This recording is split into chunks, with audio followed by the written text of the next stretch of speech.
back from the dead.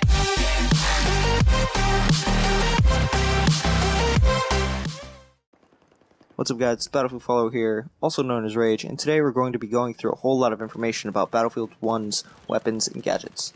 So let's get started. So for revives in Battlefield 1, I believe they will have some sort of syringe so the revive mechanic can still be in the game. Maybe like they did in the Battlefield Vietnam Bad Company 2 DLC. Next is the gas mask. This is to protect you from the mustard gas that was a prevalent danger in World War I. This will obstruct your view and even muffle your hearing so that you won't be as aware to the area around you. That's going to be a problem, but you will have some protection. Next are some weapons. So there should mainly be semi-automatic weapons. As most people think that World War I was strictly bolt action, that's simply not the case. We will be seeing some guns that have a top-loading magazine, such as the Beretta Model 1918. There was also an anti-tank gun, considering that the armor of the tanks at this time were rather thin. In World War I, there was also an anti-tank grenade, which consisted of 5 to 6 grenades being stuck together, which is going to be interesting to play around with. The sniper class should be the only class with bolt-action rifles, and the other classes will have either automatic or semi-automatic weapons. Next is the melee weapons. There will be trench clubs, maces, and spades. From what I can tell, it seemed like they'd be used similar to the melee weapons in Battlefield Hardline. DICE talked about how they were trying to emphasize hand-to-hand combat and make it more of an integral part of the battle, since World War I was very brutal and very physical. There's going to be bayonets and a bayonet charge mechanic, so melee combat is something I'm looking forward to get my hands on. During World War I, they had dynamite, so I can imagine they will replace the C4 or so-called Jeep stuff with dynamite. You would have your little detonator box with your handle you'd push down.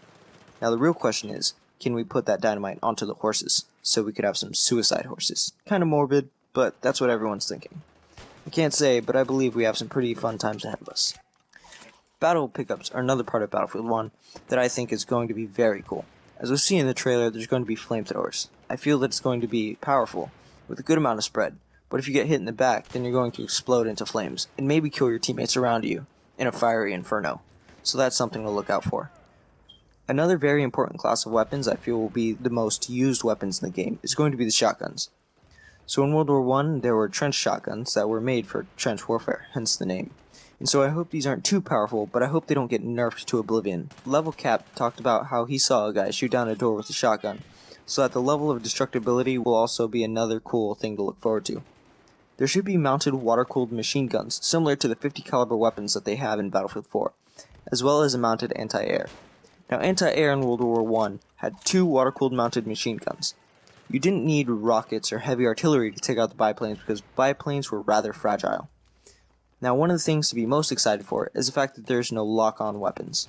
So this game is mostly skill. Nothing is going to do the work for you. Now as for weapon customization, the DICE developers were zipping their lips about it. So all that we know is that there's going to be, and I quote, unique flavors to the weapons. And they do have a lot of interesting stuff that maybe wasn't used that often in World War I, but it was actually real and in that time period. So yeah guys, that's all I have about the weapons and some of the gadgets that are going to be used in Battlefield 1. I hope you enjoyed it, and stay tuned for the next one.